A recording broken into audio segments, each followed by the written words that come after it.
Assalamualaikum dan selamat sejahtera. Saya pelajar Ijazah Sarjana Muda Kejurawatan dari Fakulti Sains Kesihatan UiTM Puncak Alam. Di sini saya ingin menerangkan tentang tajuk yang telah dipilih bagi tugasan CTU 552 Falsafah dan Isu Semasa.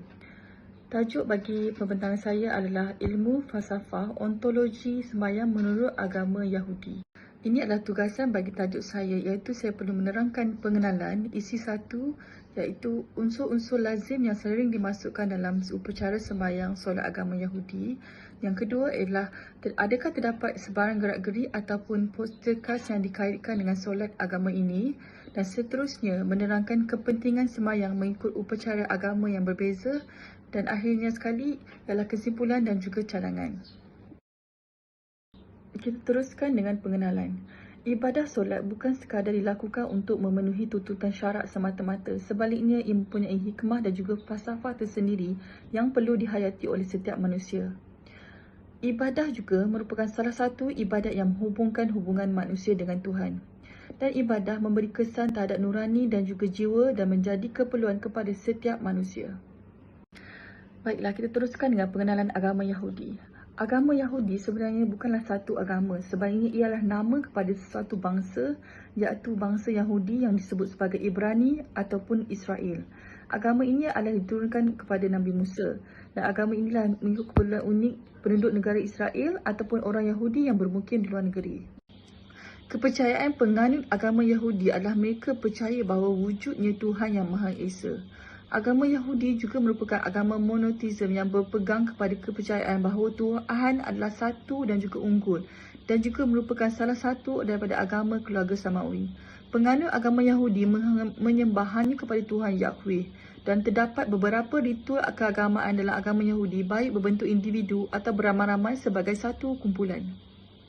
Sejarah interaksi agama Yahudi dan Islam bermula pada abad ke-7 Masihi dengan permulaan dan juga penyebaran agama Islam di seluruh semenanjung Tanah Arab. Ada sekitar 43 rujukan mengenai Israel dalam Al-Quran, tidak termasuk di dalam hadis. Daripada penurunan Taurat di Gunung Sinai sampailah ke hari ini, sejarah Yahudi telah berlangsung sekitar 3,400 tahun. Kerana Islam punya landasan dalam agama Yahudi dan mereka berkongsi asal-usul yang sama di Timur Tengah melalui Nabi Ibrahim, kedua-duanya dianggap sebagai agama Ibrahimik. Unsur-unsur lazim yang sering masukkan dalam upacara agama ini. Agama ini juga mempunyai unsur-unsur yang seakan sama dengan agama Islam, iaitu mereka terdapat 3 solat harian, iaitu Syacharit, solat pagi, Mincah, solat petang dan juga Maghrib, solat malam. Dalam agama Yahudi terdapat hubungan menegak dengan Tuhan, iaitu peribadi, fardi dan juga kumpulan, iaitu jama'i, ataupun dalam agama kita dikenali sebagai jamaah. Doa peribadi adalah beberapa ritual yang dilakukan secara individu. Doa jenis ini dilakukan mengikut agama, keperluan dan juga keadaan seseorang individu itu, iaitu apa yang mereka ingin minta kepada Tuhan ataupun apa yang ingin mereka menerangkan dan komunikasi dengan Tuhan.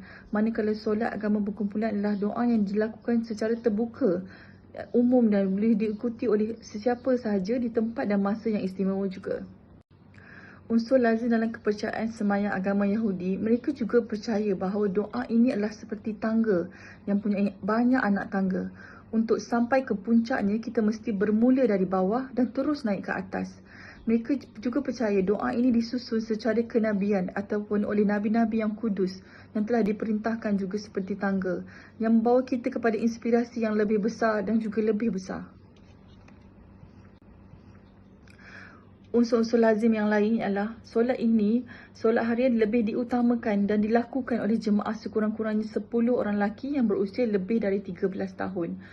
Penyembahan Yahudi dilakukan secara berdiri dan melakukannya secara berkumpulan juga. Dan jika berkumpulan, agama ini akan diketuai oleh seseorang yang dipanggil sebagai Chazan ataupun ketua yang memimpin jemaah dan doa. Seperti dalam agama Islam, kita memanggilnya sebagai imam.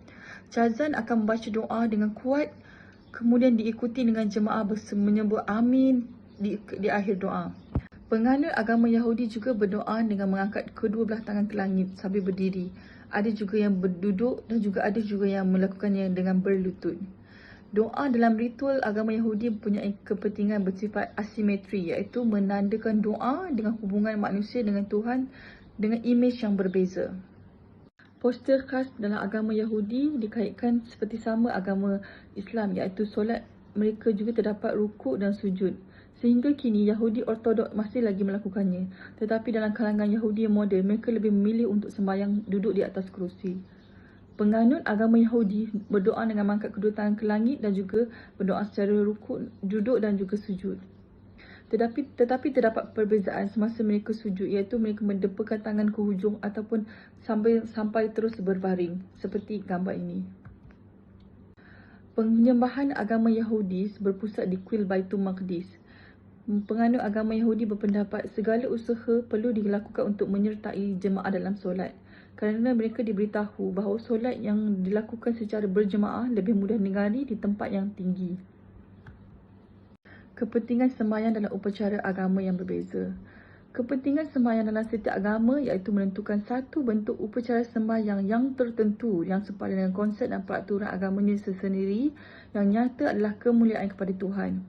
Kepentingan memahami upacara sembahyang yang berbeza dan pendirian idea sesuatu agama atau mazhab adalah daripada sikap kumpulan lain adalah ilmu yang berharga. Memahami pemikiran agama yang majmuk boleh mendatangkan psikologi sosial agama apabila berhadapan dengan konflik, perpecahan, perselisihan faham dan juga penentangan terhadap sesuatu idea. Setiap agama tidak boleh membahagikan manusia mengikut perbezaan status sosial, kedudukan, kekayaan kerana kesepakatan dalam agama adalah perlu bagi mewujudkan perdamaian di dunia. Seterusnya, kesimpulan bagi hasil kajian saya ialah sejarah peradaban agama Yahudi ini terdapat persamaan dan ajaran tradisi seperti kehidupan beragama agama Islam. Solat dan ibadah adalah ritual keagamaan yang wujudnya terjalin hubungan dengan manusia dengan Tuhan ataupun kekuatan gaib yang telah dipuja. Setiap manusia yang berbeza pegangan agama, cara penyembahan mempunyai persamaan iaitu masih menghambakan penghambaan diri kepada Tuhan. Prinsip dan konsep sembahyang agama Yahudi adalah mereka mengamalkan kepercayaan yang kuat dalam konsep permintaan dan mengabdikan diri bertujuan sebagai pemujaan dan kemuliaan kepada Tuhan.